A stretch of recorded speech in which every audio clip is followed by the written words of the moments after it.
Hey y'all, it's Makai. I'm a prophetic life coach, and I want to share with you guys what God has spoken to me in Nehemiah 6, okay? So, we left off with the 6 signs to know that you were in your building season, okay? And the last thing we talked about was mockers. So, I wanted to give you guys some strategies of the enemy and how he would come against you during a building season, so you know how to deal with these things and how to basically prepare yourself for it. Okay, so in Nehemiah 6, I'm going to read some of what it says so that you guys can kind of get a backstory of what's going on here, okay? So before I read, I'm going to actually list off some of the things that the mockers tried to do to him. Okay, so in Nehemiah 6, it says that Sanballat and Tobiah and Geshem the Arab and the rest of our enemies found out that I had finished rebuilding the wall, and that no gaps remained, though we had not yet set up the doors and the gates. So Sanballat and Geshem sent a message asking me to meet them at one of the villages in the plain of Ono. But I realized they were plotting to harm me. So I replied by sending this message: I am engaged in a great work, so I can't come. Why should I stop working and come and meet with you? Okay, so we see right there that one of the entrapments was they wanted to create a trap for him. They wanted to kill him. They were conspiring against him, and they realized that their conspiracies weren't working. That every time they would try to conspire against him, God would reveal to him what was going on. So the next thing was, okay, we have to just kill this person. We have to get them out in the open. We have to get them in a vulnerable state while they're by themselves, okay? So a lot of times when you're in a building season, the enemy will try to isolate you, okay? I'm not talking about a godly isolation. I'm not talking about God isolating you so that you can complete a work and spend time with him. I'm talking about an isolation so that he can kill you off. So a lot of times if you're in a building season, God will have you kind of zoned in, but at the same time, he will have you surrounded by good help, okay? They were trying to pull him from where he was, right, into a place that God was not calling him to go, right? God was trying to put his focus straight onto what he was building. But here these people come, the enemies, right, were conspiring against him to entrap him. They try to pull him out of his work. So a lot of times the enemy's going to try to pull you out of your work, isolate you, and then kill you off, okay? They were also trying to intimidate him. So I'm going to continue to read on so I can show you where that is, okay? So Nehemiah chapter 6 verse 4. 4 times they sent the same message.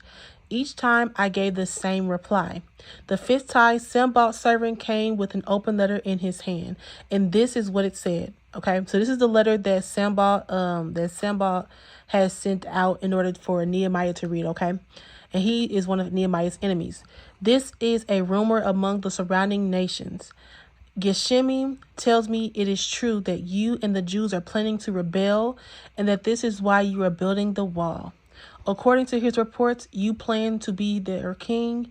He also reports that you have appointed prophets in Jerusalem to proclaim about you. Look, this is a king in Judah. You can be very sure that this report will get back to the king. So I suggest that you come and talk it over with me. Okay. So right here, you see that the enemy was using these mockers to provoke Nehemiah out of his work. So another thing that the enemy is going to do is try to provoke you out of your work, provoke you with senseless quarrels, senseless feuds and fights and stuff like that. So the enemy wants you to be distracted so you don't complete the work. And the crazy thing is, this came at the time where Nehemiah was finishing his work, where Nehemiah was finishing up on the work that God has gave him, right? And all of a sudden they start sending these letters, these things in order to get his attention off of his work. It's a distraction. It's meant to stop the work that God is doing in you, through you. Okay, I'm going to continue to read on. Okay, they also try to, once they see that their entrapments weren't working, that their provoking wasn't working, that their conspiracies weren't working, they then try to intimidate him. I'm going to show you where. Okay, so I'm reading in Nehemiah 6, verse 8 now. I replied, there is no truth in any part of your story. You are making the whole thing up. So just because enemies bring you a story doesn't mean that it's true. Just because what they're saying about you, it doesn't mean that it is true. Okay? They're often going to lie and bring up these type of conspiracies in order to intimidate you, in order to make you think in order to change your perspective on how you see yourself, which will in turn affect your work. Okay. So this is what they did. Basically, Nehemiah confronted them saying, I replied, this is no truth in your part of your story. Basically saying, y'all lying. You were making up the whole thing. They were just trying to intimidate us, imagining that they could discourage us and stop the work. So I continued the work with an even greater determination. So your only response to that kind of behavior is, yeah, you lying. I'm not going to stop working though. I'm going to keep pressing. I'm going to keep going into what God has told me to do, period. Okay. Verse 10, chapter 6, verse 10. Later, I went to visit Shemaiah, son of, y'all know how I am with these names, Delilah, the grandson of Metabel, I don't know who this was, who was confined to his home. He said, let us meet together inside the temple of God, both the doors shut. Your enemies are coming to kill you tonight. But I replied, should someone in this position run from danger? Should someone in this position enter the temple to save his life? No, I won't do it. I realized that God had not spoken to him, but that he had uttered this prophecy against me because Tobiah Sanballat had hired him. They were hoping to intimidate me and make me sin. Then they will be able to accuse and discredit me. And then this is the prayer that he's prayed. He said, remember me, O God, all the evil things that Tobiah and Sanballat have done. And remember Nadiah, the prophet, and all her prophets like her who have tried to intimidate me. Okay. So if they can't get you with all the other entrapments, right, they're going to try to intimidate you into not completing the work that God has given to you. Okay. Another perfect example of this, you will see this in Kings, when Elijah was dealing with the false prophets. He was coming up against the false prophets, right? And then what did Jezebel do? Jezebel said, if you don't stop, I'm going to kill you. And she sent that word to Elijah to basically discourage him. And then you see Elijah go into like this spiral of discouragement, suicide, depression, all these things, right?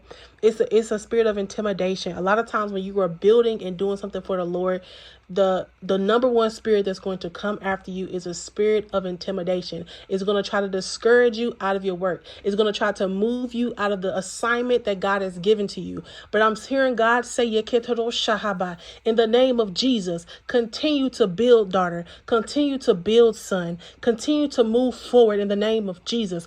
Do not quit. Do not run from the assignment. Keep going in the mighty name of Jesus. Because guess what? You don't have to worry about your enemies. That's not your job. Your job is to continue the work. And as you continue the work, God himself will deal with your enemies. We saw what happened to Haman. We saw what happened to Jezebel and Ahab. We saw what happened to the Pharisees and all these people that came against God's people that were doing an assignment. We saw what happened to them.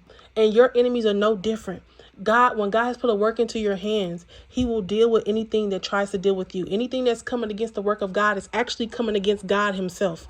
So you don't have to worry about that. You keep going. You keep being bold for the Lord. You keep being the example that you're doing, because God will reward you for it in the name of Jesus. Okay. So the other thing that I wanted to also add on is that when they can't intimidate you, then they will try to hire someone in your camp or somebody that's close to you in order to complete their work. Okay. So if they realize, okay, our tactics aren't working, what we're doing is not working, our conspiracies aren't working, our intimidation is not working, they're still going into the presence of God. They're still building. They're still not giving up. They're still determined to complete the work. When it doesn't work, they're going to try to hire somebody within that is close to you to speak to you. How did I know that they would do this? I'm going to read this again so that I can give you guys perspective. Okay. So if I go down to Nehemiah chapter 6, verse 11, but I replied, should someone in my position run from danger? Should someone in my position enter the temple to save his life? No, I won't do it. I realized that God had not spoken to him, but that he had uttered this prophecy against me because Tobiah and Sanballat had hired him. Okay. They hired him. They were hoping to intimidate me and make me sin. Then they will be able to accuse and discredit me. Okay.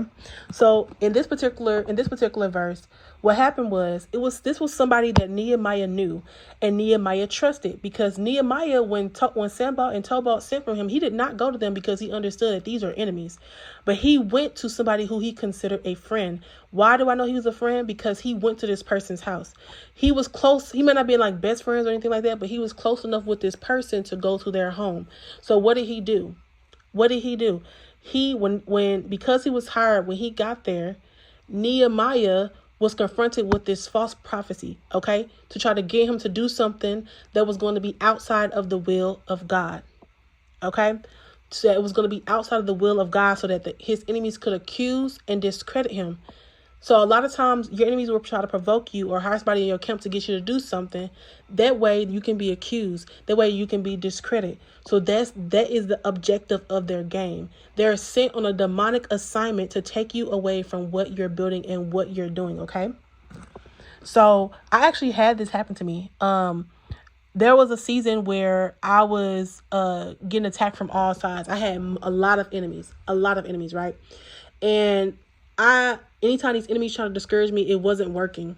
I kept building. I kept doing what God had assigned me to do. I kept moving in what the Lord told me to move in. Okay. And when they realized that their words weren't working, they then began to try to send in people they thought I was listening to, or people that I thought that I would listen to try to relay messages. Okay. But this is why you got to pray so heavy in the season of building. You have to pray so heavy for the spirit of discernment, because the spirit of discernment will tell you, oh, this person is hired, just like Nehemiah, just like God told Nehemiah that this person was hired and he released a false prophecy. The Lord will tell you, oh, don't listen to this person. Even though this person is somebody that you would quote unquote trust, this person is operating because this person tried to get them to do something. And yes, it is that deep. They did it all the time. Look at what happened to Jesus. Look at what happened to Jesus. Look at what happened to Jesus. The same thing happened to him. So you guys be wise. You be very prayerful in this season. You be alert. You be alert. Be alert. That is the word. Be alert. These are things that the enemy will use. These are tools that the enemy will use in order to infiltrate you and to distract you from the work that God is doing. Okay. These things will pass. Okay. Because eventually, guess what happened? Nehemiah was done building the wall. He completed his work. So once the work is completed, you good. You move on to the next assignment. And then once the enemy see, dang, I couldn't stop this person from building, whoever he's using or the peoples he's using, he ain't gonna be able to use them no more, because he's gonna realize that using them is ineffective. It's not gonna work. It's not gonna work. So you guys be encouraged. You continue to move forward. And do not stop building. I love you guys. God is proud of you guys. God believes in you guys. And you keep moving forward. The best is yet to come. All right. I love you guys. Bye.